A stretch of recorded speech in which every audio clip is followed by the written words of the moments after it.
အဲ့ဒါအခုစနေတယ်အဲ့ဒါ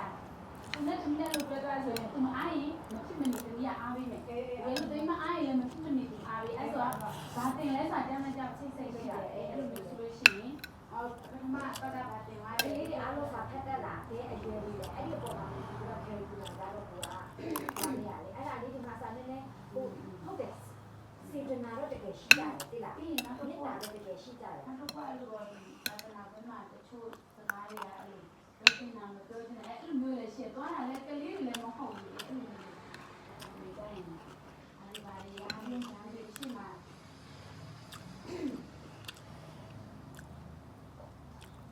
ဒီကတော့ဆိုင်တာ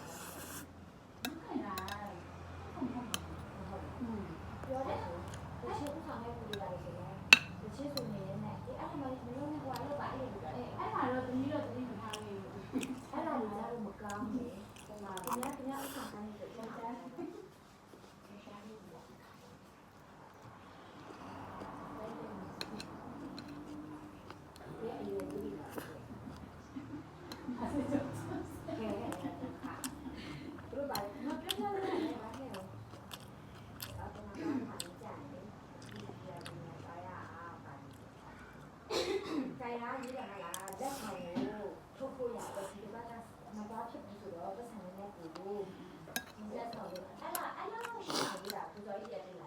လူကတော့အားလုံးနဲ့ဒီခါတော့မလာနိုင်ဘူးလက်ဆောင်လာမှလာပြီပါမယ်သူက